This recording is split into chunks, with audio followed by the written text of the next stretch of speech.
Yo, the game just admitted something that has the entire internet in absolute shambles right now. Like I'm talking full-on chaos mode. This man sat down, looked dead into the camera, and confessed that he hung up on Michael Jackson. Yeah, you heard that right. The Michael Jackson, the king of pop himself. But hold up, because that's just the beginning of this absolutely insane story. We're also getting into how the game publicly disrespected Kim Kardashian, got confronted by Kanye West behind closed doors, and is now admitting he was completely out of pocket during some of the wildest years of his career. And folks, the details that are coming out right now, they're painting a picture that nobody saw coming. This whole situation has layers upon layers, and every single one of them is more shocking than the last. Stay locked in, because what I'm about to break down is going to have you questioning everything you thought you knew about the game, his beef with 50 Cent, and why one of the biggest artists of all time tried to step in and fix it. Now, everybody thought they knew the story of the game and 50 Cent's beef, right? Two rappers from the same camp, Aftermath and G-Unit, who went from brothers to enemies practically overnight. The diss tracks, the public call-outs, the whole industry choosing sides, that was the version everyone repeated for years. But what nobody knew, and I mean nobody, was that Michael Jackson himself personally tried to mediate this whole situation. And we're not just talking about some indirect industry conversation through managers and labels. Nah, emphasis. Michael Jackson literally picked up the phone, called the game directly, and tried to broker peace between him and 50 Cent. Think about that for a second. One of the most iconic artists in human history, someone who transcended every genre, every generation, every cultural barrier, took time out of his day to call a rapper in a hotel room in Canada and say, "Why are you and 50 at odds? Y'all should be making music together." And here's where the whole narrative starts twisting in ways that nobody could have predicted, because the game didn't just politely decline. He didn't say, "Thank you for the advice, Mr. Jackson, I'll think about it." Nah, dramatic pause. This man hung up on Michael Jackson mid-conversation. And now, years later, he's sitting down and admitting all of this publicly, along with a bunch of other wild confessions that got the internet absolutely spinning. Let me break this whole thing down from the beginning, because trust me, it gets even crazier. Section 3. The Michael Jackson Phone Call. Evidence Presentation. Timestamp 2:15 to 8:30. Alright, so here's how this whole Michael Jackson situation went down, according to the game himself. And listen, this is coming straight from his mouth during a recent interview that's been making rounds all over social media. Fans online turned into full-blown investigators the moment this dropped, pulling clips, comparing timelines, and trying to figure out exactly when this happened. So picture this. The game is in a hotel room somewhere in Canada, most likely Vancouver based on the context clues people have been piecing together online. He's probably around 24, 25 years old at this point, still early in his career, still riding that wave from the documentary, still deep in the beef with 50 Cent that's tearing G-Unit and Aftermath apart. The diss tracks, the public call-outs, the whole industry choosing sides, that was the version everyone repeated for years. But what nobody knew, and I mean nobody, was that Michael Jackson himself personally tried to mediate this whole situation. And we're not just talking about some indirect industry conversations through managers and labels. Nah, emphasis. Michael Jackson literally picked up the phone, called the game directly, and tried to broker peace between him and 50 Cent. Think about that for a second. One of the most iconic artists in human history, someone who transcended every genre, every generation, every cultural barrier, took time out of his day to call a rapper in a hotel room in Canada and say, "Why are you and 50 at odds? Y'all should be making music together." And here's where the whole narrative starts twisting in ways that nobody could have predicted. Because the game didn't just politely decline. He didn't say, "Thank you for the advice, Mr. Jackson. I'll think about it." Nah. Dramatic pause. This man hung up on Michael Jackson mid-conversation. And now, years later, he's sitting down and admitting all of this publicly, along with a bunch of other wild confessions that got the internet absolutely spinning. Let me break this whole thing down from the beginning, because trust me, it gets even crazier. But here's the thing. The game admits in the interview that when Michael Jackson said this, something in him just shut down. He said he didn't believe Michael Jackson was being fully sincere. He felt like maybe this was more about Michael Jackson wanting content for his album than it was about genuinely caring about resolving the beef. And listen, I get it. When you're in the middle of a war with someone and a third party comes in trying to fix it, your first instinct might be to question their motives. Are they really trying to help, or are they trying to benefit from the situation? The game said he was thinking, is this really about us, or is this about getting a hot record with two rappers who are beefing? And so, according to the game's own words, he just hung up. Mid-conversation. Didn't explain, didn't say thank you but no thank you, just ended the call. He hung up on Michael Jackson. Now, let's keep it real for a second. That's a wild move. We're talking about someone who, at that point in time, was one of the most influential human beings alive. Someone whose music shaped generations. Someone who could open doors that most artists only dream about. And the game just clicked off. And here's what makes this even more significant. The game himself admits now, looking back, that he was being immature. He's saying he was 24, 25 years old, caught up in his emotions, deep in a beef that felt like life or death at the time. And when Michael Jackson proposed something that felt like it was minimizing the seriousness of that conflict, he just reacted.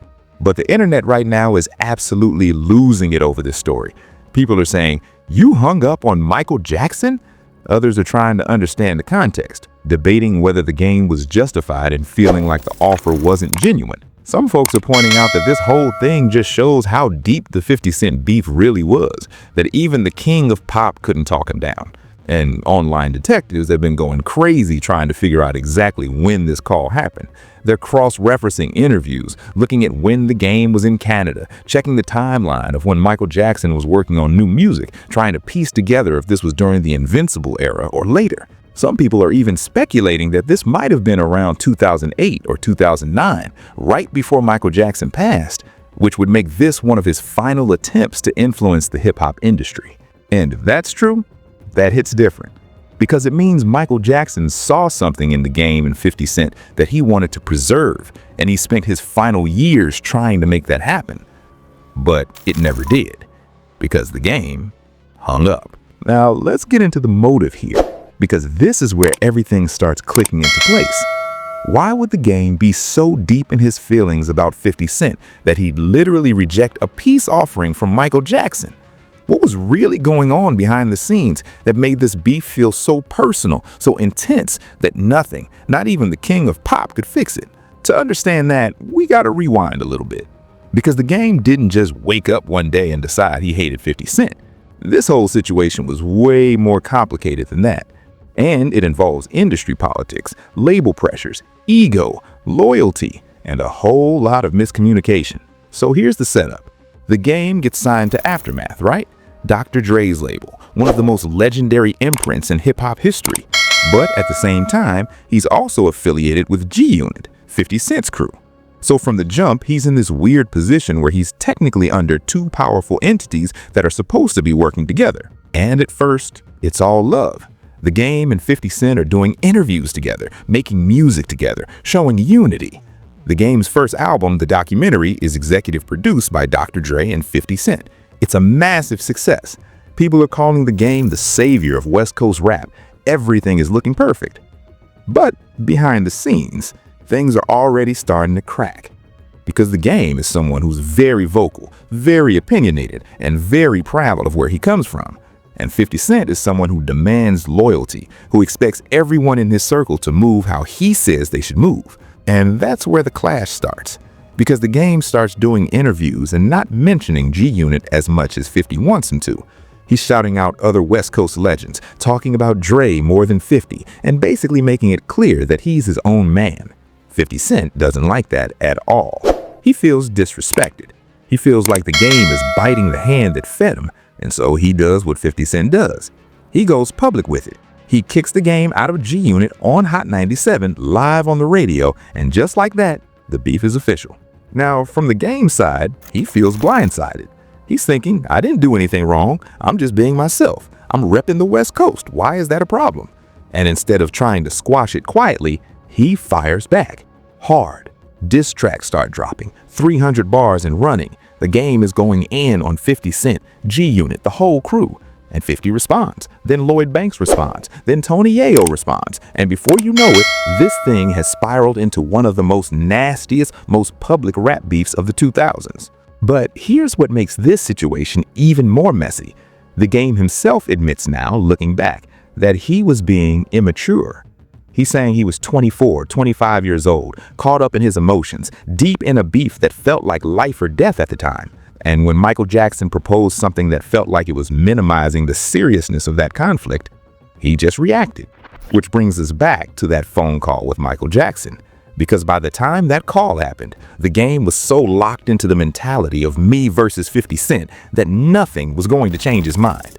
Not logic, not reason, not even Michael Jackson. He said himself that he was around 24, 25 years old during this period, and he was moving off pure emotion. He wasn't thinking long term. He wasn't thinking legacy. He was thinking 50 Cent disrespected me, and I'm not backing down for anybody. And that's real. I'm not saying it was right, but it's real. When you're that young, that deep in a conflict, that convinced you're in the right, you're not trying to hear about compromise. You're not trying to hear about collaboration. You're in war mode. But the cost of that, the cost was hanging up on Michael Jackson. The cost was potentially losing out on a once-in-a-lifetime opportunity. The cost was letting pride override everything else. And the game knows that now. He's admitted it. He said that looking back, he wishes he'd handle things differently. But in that moment, in that hotel room in Canada, all he could think about was the beef. But the Michael Jackson situation isn't even the wildest part of this interview, because the game also opened up about another major controversy that has people talking just as much, if not more. And this one involves Kim Kardashian, Kanye West, and a line that the game crossed that he's finally addressing publicly. All right. So now we got to talk about the Kim Kardashian situation. And let me just say up front, this part of the interview is the one that has people the most divided right now. Because this isn't just about beef between rappers. This isn't just about ego or industry politics. This is about publicly disrespecting someone's wife, crossing personal boundaries, and the fallout that came from that. So here's the context. Years ago, the game made public comments suggesting that he had a sexual relationship with Kim Kardashian. And these weren't subtle hints or vague references. He was pretty explicit about it in interviews and on social media. And obviously, this caused a massive problem. Because at the time, Kim Kardashian was married to Kanye West. Emphasis on West, who, according to the game, was one of his closest friends. Someone he'd known before either of them were famous, someone he considered a brother. And yet he made those comments publicly, knowing full well what that would do, knowing how that would look, knowing how that would affect Kim, Kanye, and their marriage. Now, in the interview, the game tries to provide some context. He's saying he was going through a lot during this time. He references being in his late 20s, 25, still moving off emotions, still dealing with industry drama, and not fully thinking through the consequences of his words. He's essentially saying he was reckless, that he said things for shock value, for attention, for clout, or whatever you want to call it, without considering how it would hurt the people involved. But here's the part that really hits different, and this is what a lot of people online are focusing on right now. Kim Kardashian is the one who got caught in the crossfire of all this. She's the one whose name and reputation got dragged into a situation that, whether it was true or not, she never publicly addressed or confirmed. And let's keep it real. Kim Kardashian, regardless of how people feel about her, didn't deserve to be put on blast like that. She's a mother. She was trying to protect her marriage. She was trying to live her life, and the game put her in a position where she had to deal with rumors, speculation, and public embarrassment over something that she had no control over. That's messed up. like truly messed up. Because this isn't just about celebrities throwing shots at each other. This is about someone's wife, someone's family, someone who had nothing to do with any rap beef or industry drama, and she got pulled into it anyway. Now, here's where the story gets even more intense, because Kanye West didn't stay silent about this. According to The Game, Kanye personally called him up and confronted him, not through a publicist, not through a diss track, not on social media. Kanye picked up the phone, called The Game directly, and said, "Don't ever speak about my wife again." And honestly, that's the most mature, controlled response Kanye could have had in that situation. He didn't go nuclear. He didn't try to destroy The Game publicly. He didn't air it all out on Twitter. He handled it privately, man to man, and made it clear that there was a line and The Game had crossed it. And The Game admits that Kanye had every right to feel that way. He's saying in the interview that he knew he was wrong. He knew he'd violated a boundary. And when Kanye called, he didn't try to defend himself. He didn't try to explain it away. He just took it. But here's what's wild. Even though The Game knew he was wrong, even though Kanye confronted him directly, he never publicly apologized to Kim Kardashian at the time. He acknowledged it privately, maybe. He stopped making those comments, sure. But he didn't come out and say, "I was out of line. I'm sorry."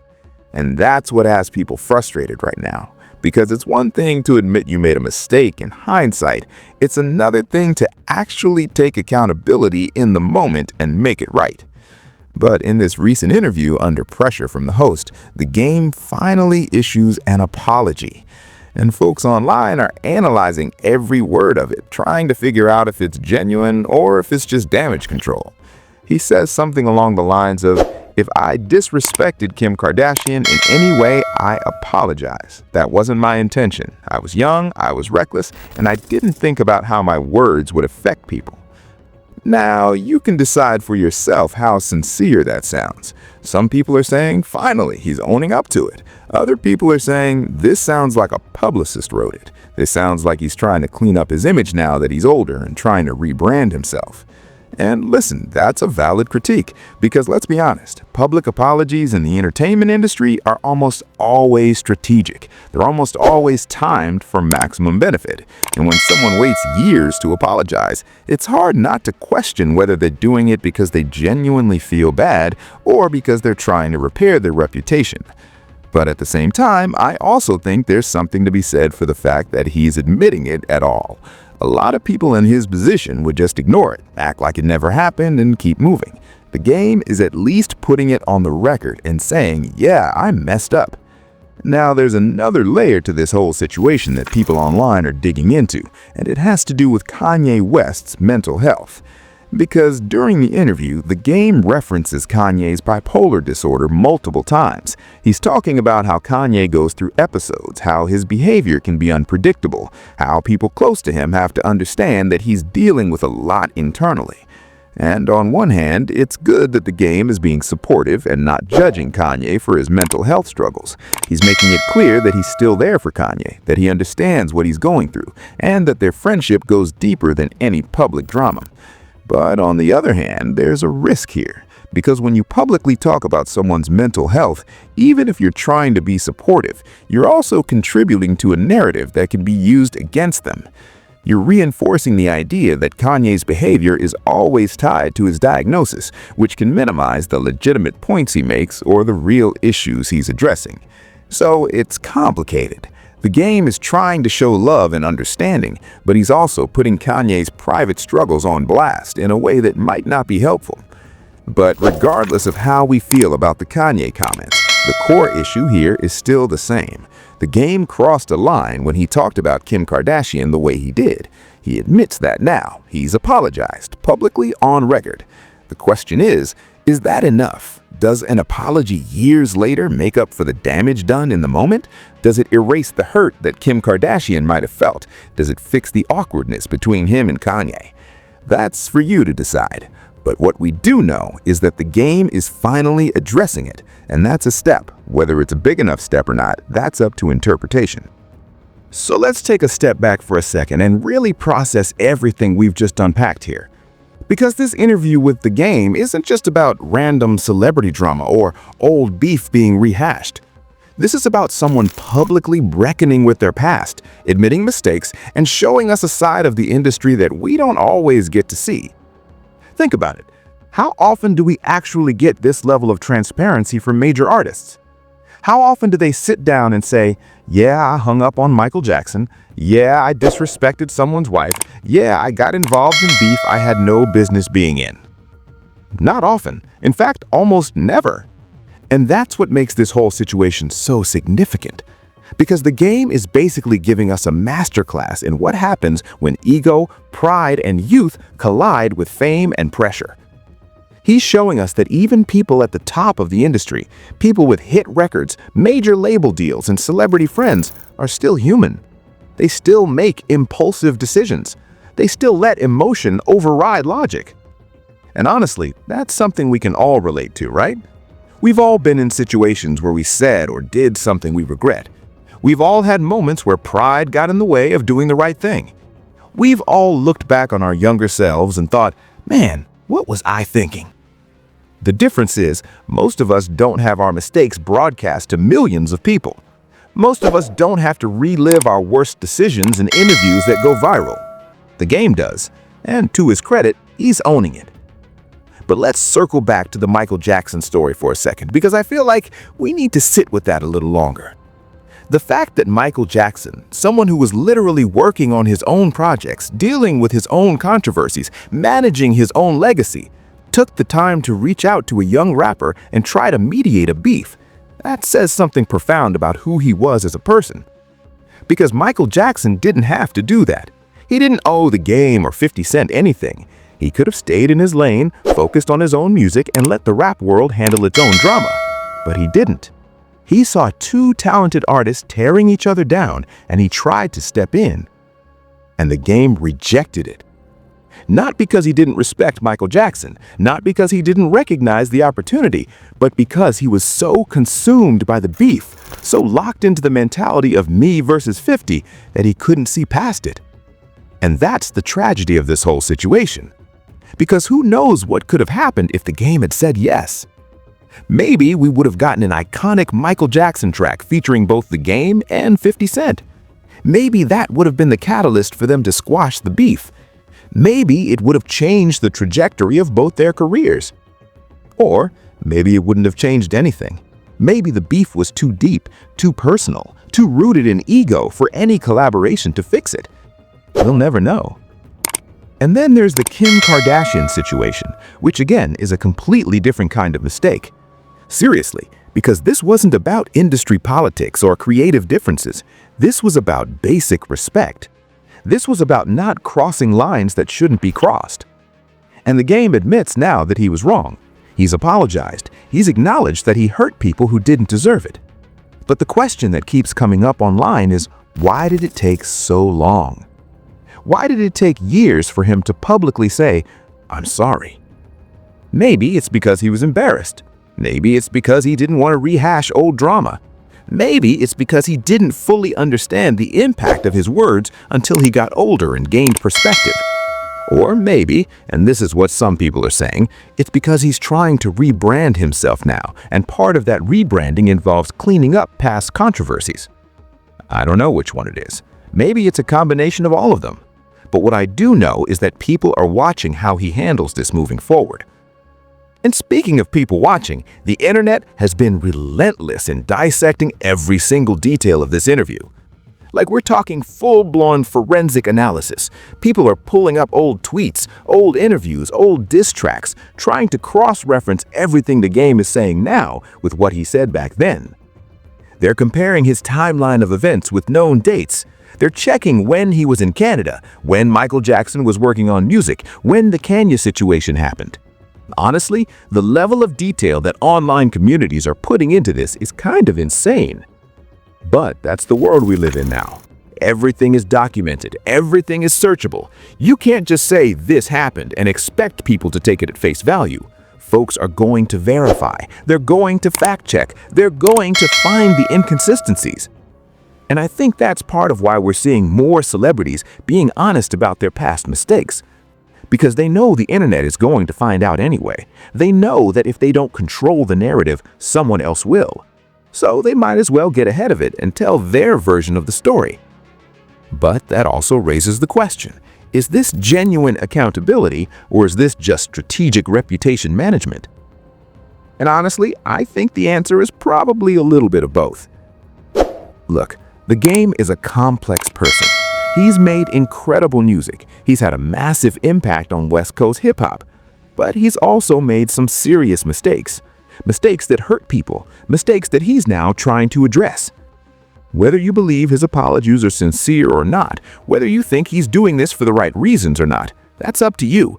But what's undeniable is that this interview has sparked a massive conversation about accountability, ego, and growth.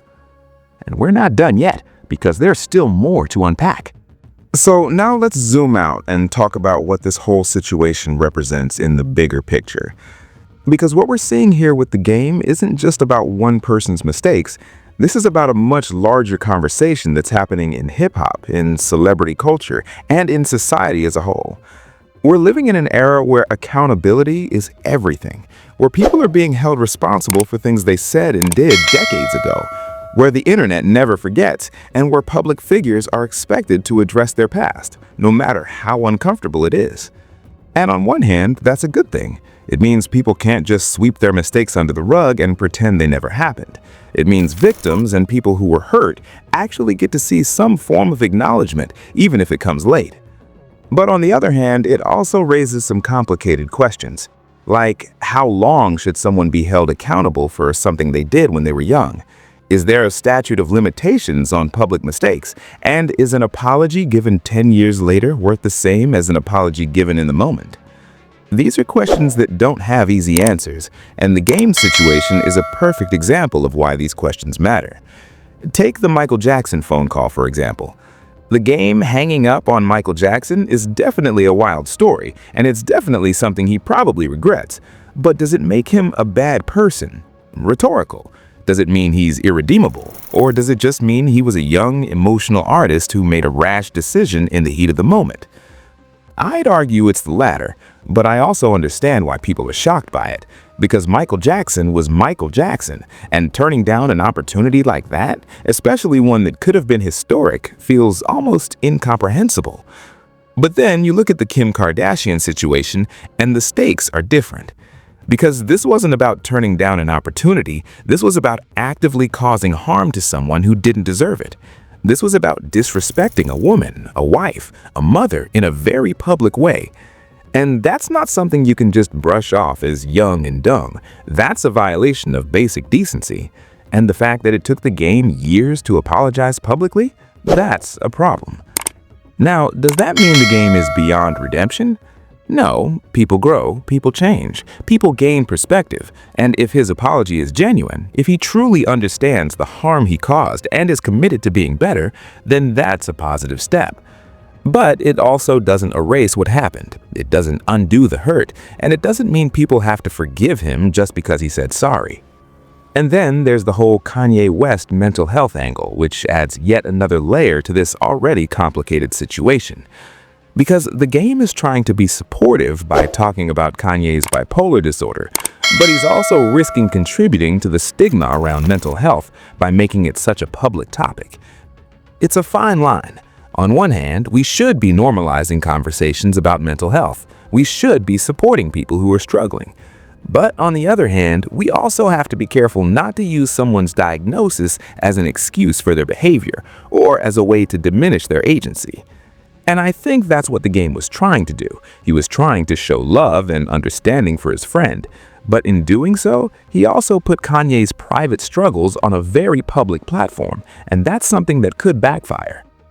Now let's talk about how the internet is handling all of this.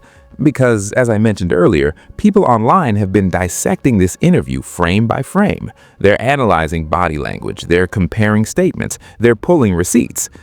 And while that level of scrutiny can sometimes lead to accountability, it can also create a toxic environment where people are more interested in catching someone in a lie than they are in understanding the full context of a situation. So you've got people on one side saying the Game is finally being honest and we should respect that. And then you've got people on the other side saying he's only doing this because he got called out and it's too late.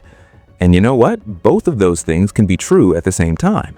The game can be genuinely reflecting on his past mistakes, and he can also be doing it because it's strategically beneficial for his image. Those two things aren't mutually exclusive. And I think this whole situation is also a warning to other celebrities. Because if you've got skeletons in your closet, if you've got past mistakes that you haven't addressed, the internet is eventually going to find them. And when they do, you're going to be forced to reckon with them publicly. So you can either get ahead of it and control the narrative, like the game is trying to do now, or you can wait for someone else to expose you and then be on the defensive. But either way, it's coming. And that's the reality of being a public figure in 2025. Accountability is no longer optional. Transparency is expected.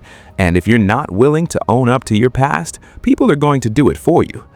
So what we're seeing with the game is part of a much bigger trend, a trend where celebrities are being forced to confront their past actions, where the internet is playing the role of investigator and judge, and where the line between genuine accountability and performative apology is constantly being debated. And honestly, I think that's a good thing. Because it means we're holding people to a higher standard. It means we're not just letting things slide because someone is famous or talented. It means actions have consequences. But it also means we have to be careful not to lose sight of nuance, context, and the possibility of growth. All right, so we've covered a lot in this video. We've talked about the game hanging up on Michael Jackson. We've talked about him disrespecting Kim Kardashian. We've talked about his beef with 50 Cent, and we've talked about the broader implications of accountability in celebrity culture. But now I want to hear from you, because this is one of those stories where there's no clear right or wrong answer. There's no simple he's good or he's bad. It's complicated, it's layered, and I think different people are going to have different takes on it. So here's what I want to know. Do you think the game's apologies are genuine, or do you think this is just image rehabilitation? Do you think he should have apologized to Kim Kardashian years ago, or is it better late than never? And what about the Michael Jackson situation? Do you think he was justified in hanging up, or was that a massive mistake? Drop your thoughts in the comments, because I genuinely want to know what y'all think about this. And here's another question. Can people change? Like, if someone did something messed up 10 years ago, but they've grown since then, learned from it, and are trying to make amends, does that count? Or are they forever defined by their worst moments? Because I think that's really what this whole situation is about. It's about whether or not we're willing to believe that people can evolve. And honestly, I don't know if there's a universal answer to that. I think it depends on the person, the situation, and the sincerity of their efforts to change. But what I do know is that nobody's perfect. We've all made mistakes. We've all said things we regret. We've all hurt people we care about. The difference is, most of us get to learn those lessons in private. The game has to learn his in front of millions of people. And I think there's something to be said for the courage it takes to sit down and publicly admit, yeah, I messed up, I was wrong. Even if it's years later, even if it's strategic, at least he's saying it. Now, one more thing I want to touch on before we wrap this up. The Michael Jackson phone call story, to me, is one of the most fascinating parts of this whole interview, because it gives us a glimpse into who Michael Jackson was behind the scenes. We know Michael Jackson, the performer. We know Michael Jackson, the icon. But this story shows us Michael Jackson, the mediator. Michael Jackson, the person who cared about the industry, who wanted to see artists succeed, who was willing to use his influence to try to bring people together. And the fact that he reached out to the game personally, praised his music, and tried to broker peace, that's powerful. That's the kind of thing that doesn't get talked about enough when we discuss Michael Jackson's legacy. But it's also a reminder of what could have been. Imagine if the game had said yes. Imagine if that collaboration had happened. Imagine if Michael Jackson, 50 Cent, and the game had all been on a track together. That would have been legendary, and it's a shame it never happened. But you know what? Maybe it wasn't meant to be. Maybe the timing was off. Maybe the universe had different plans. Either way, it's a hell of a story. All right, y'all, I'm going to wrap this up. But before I do, I just want to say thank you for rocking with me through this whole deep dive. I know this was a long one, but there was so much to unpack, and I wanted to make sure we covered every angle. If you made it this far, make sure you hit that like button, subscribe if you haven't already, and turn on notifications so you don't miss any future videos. Because trust me, there's always more drama unfolding, and I'm gonna be here breaking it all down for you. And speaking of future videos, this story is far from over. There are still so many questions. Is the game going to address any of this further? Is 50 Cent going to respond? Is Kanye going to say anything? We don't know yet, but you know I'm going to be on top of it. So, stay locked in, keep an eye on this channel, and definitely check the comments, because I have a feeling the discussion down there is going to be just as interesting as the video itself. And before I let you go, I'll leave you with this. The internet never forgets. Your past will always find a way to catch up with you. And the only way to deal with it is to own it, learn from it, and try to do better moving forward. The game is doing that now. Whether it's perfect or not, whether it's soon enough or not, he's doing it. And I think that's worth acknowledging. All right, y'all, that's it from me. I appreciate you. Stay safe out there. Be kind to each other. And remember, drama is entertainment, but real life has real consequences. I'll catch you in the next one. Peace.